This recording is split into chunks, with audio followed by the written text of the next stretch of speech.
Hey guys, welcome back to our channel and a big welcome to our another blog. তো আজকে আমরা যে জায়গায় চলে গিয়েছিলাম সেই জায়গাটা হচ্ছে one of the best buffet place.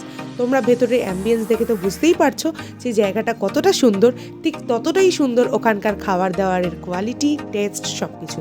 তো চলো ভিডিওটা বেশি দেরি না করে শুরু করা যাক। তো আমরা যাওয়া মাত্রই ওরা কমপ্লিমেন্টারি ড্রিঙ্ক হিসেবে আমাদের দিয়েছিল গন্ধরাজ ঘোল, তাছাড়া লুচি, তার সাথে বেগুন ভাজা আর গন্ধরাজ চিকেন ওরা টেবিলে সার্ভ করে দিয়েছিল। গন্ধরাজ ঘোল যতবার চাইবে তুমি ততবার ওরা প্রোভাইড করবে, তার সাথে লুচি, বেগুন ভাজা আর গন্ধরাজ চিকেন। আমরা অনেক জায়গায় বাফেট ট্রাই করেছি, বাট এই জায়গাটার প্রত্যেকটা খাবারের টেস্ট যে এত ভালো হবে সত্যিই আমরা বুঝতে পারিনি। মানে আমরা যাকে বলে ফিদা হয়ে গেছি সিরিয়াসলি। তো তোমরাও ট্রাই করো এই জায়গার বাফেট আইটেমগুলো, তোমাদেরও আশা করি খুব ভালো লাগবে। এখানকার কিন্তু প্রতিদিনকার মেনু আলাদা আলাদা থাকে, প্রতিদিন ওরা মেনু চেঞ্জ করে। তো আজকে আমরা লাঞ্চ বাফেট ট্রাই করতে গেছিলাম। আজকের মেনু ছিল ভাত, তার সাথে শুক্তো, তার সাথে একদম গরম গরম ডালের পাশেই যেটা দেখতে পাচ্ছ সেটা হচ্ছে আলুর দম।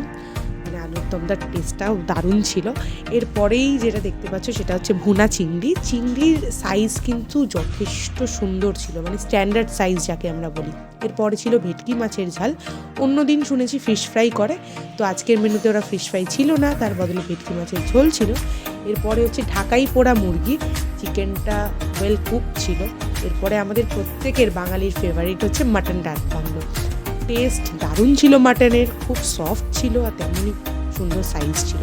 এরপরে ডেজার্ট আইটেমগুলো আর তোমাদের একে একে কী বলবো, প্রত্যেকটা টেস্ট খুব ভালো ছিল। তো প্লেসটা হচ্ছে 6 বালিগঞ্জ প্লেস। তোমরা যারা যারা গেছো তারা তো চিনেই গেছো, আর যারা যারা জানো না তাদের জন্য বলে দিচ্ছি যে রবীন্দ্র সদন মেট্রো স্টেশনের একদম কাছে হচ্ছে 6 Ballygunge place. Per head per day 1100 plus GST পড়বে। তো জায়গাটা খুব ভালো, মাস্ট ভিজিট দিস প্লেস। তো দেখা হচ্ছে নেক্সট ভিডিওতে। এখনকার জন্য টাটা।